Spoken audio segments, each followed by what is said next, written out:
I'm Anita Elberse. I'm a professor at the Harvard Business School, and I'm here with Toto Wolff, the team principal behind the Mercedes team, the team behind arguably one of the greatest winning streaks in all of sports with 8 consecutive team-based championships, the Constructor Championship.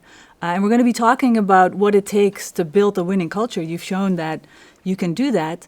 But I actually want to start by looking at this season, because this season the winning streak came to an end.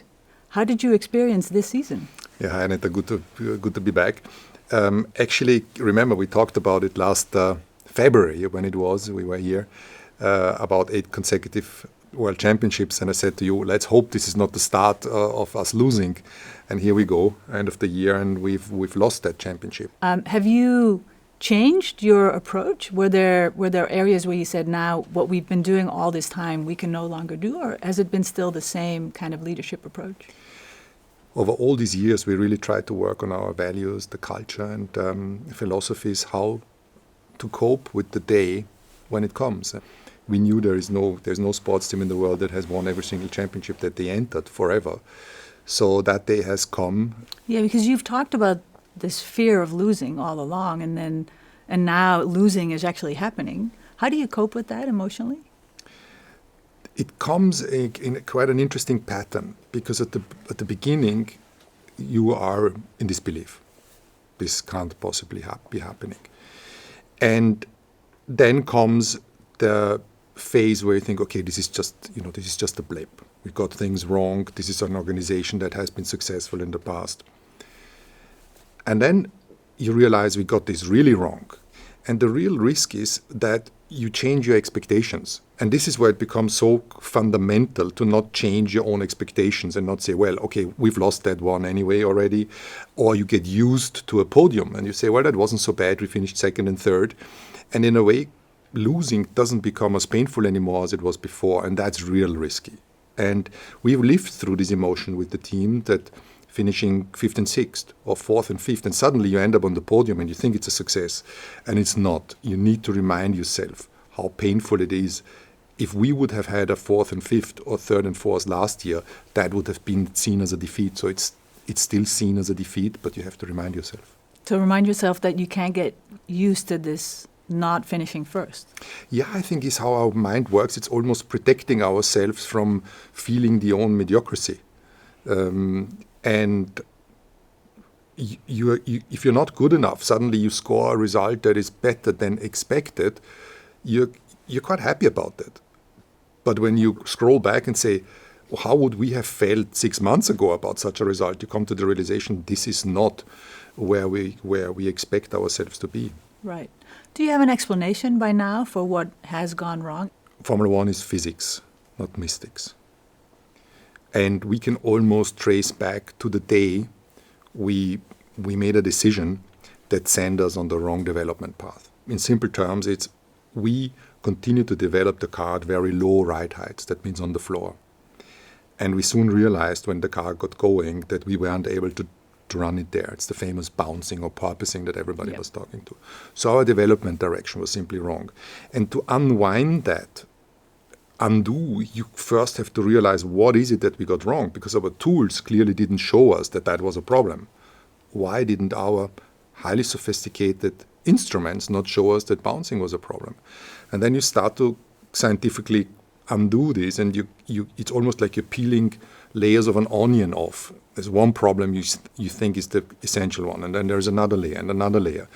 And Formula One is so complex that it takes a while to actually come down to the ground and say, this is what we believe has gone wrong, and then it takes a while to recover. Do you feel everything is in balance again for next season and your chance to win is as great as, say, Red Bull's chance to win?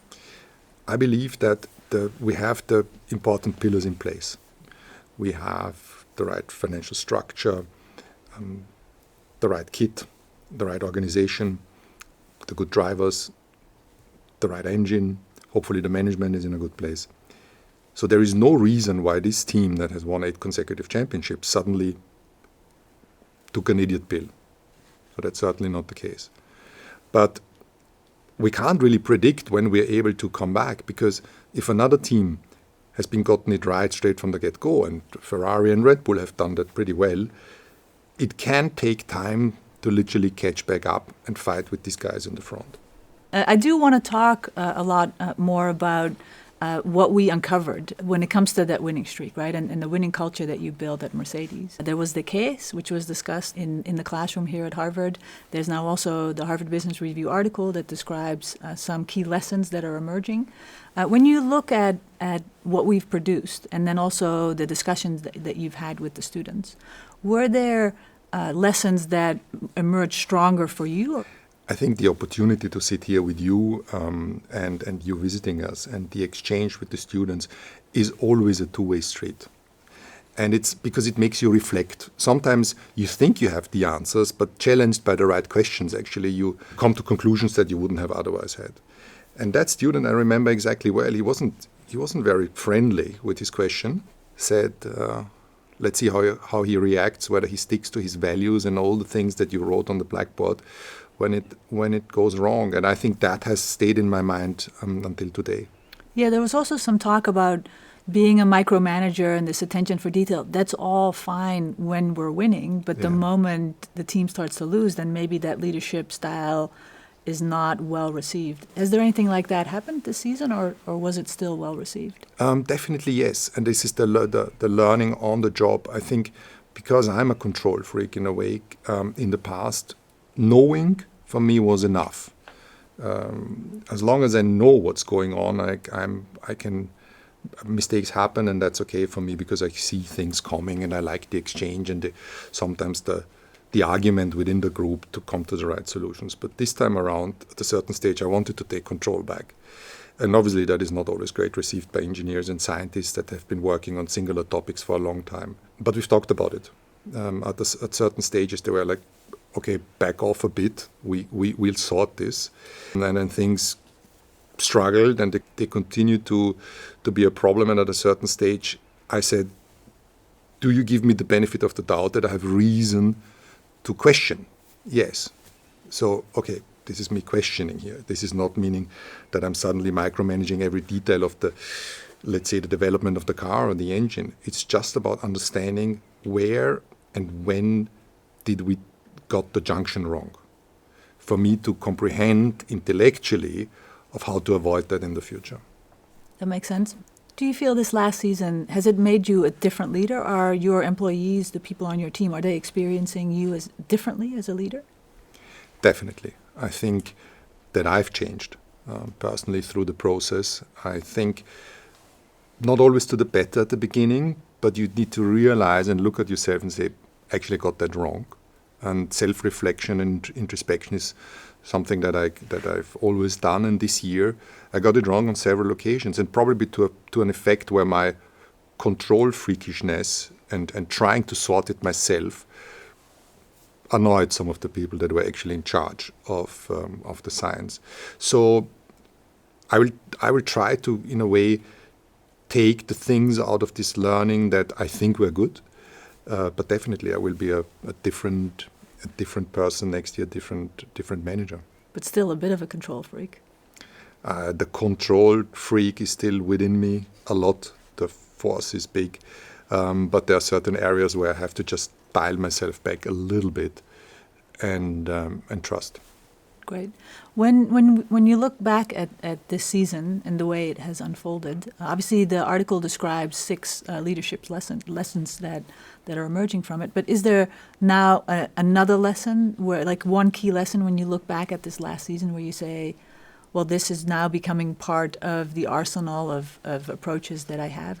Remember, we have talked about the sentence, the days we lose are the days that our competitors will regret the most, because these are the days we learn. And in the past, in the last 10 years, we were talking about that phenomenon about a race weekend or a spell of races where it gone wrong, and suddenly everything made sense and we learned and the car was fast again. Now here we are talking season almost finished and we haven't won a single race. So it's been making us tougher all year long, because you need to cope not only with a blip of a race, but you need to cope with a season that has actually gone wrong. And I'm sure that this will give us extra power for the years to come. The learnings that we will have, how we've undone the various layers of development that have gone wrong, the support within the team that we have. There is no risk of a job being made redundant. We have demonstrated that there's a safety in our organization, contrary to many other teams that have done that in the past. And from there, we will rise again, and this will make us overall much stronger. Great, wonderful. Well, thank you so much for taking the time to speak with me. Thank you.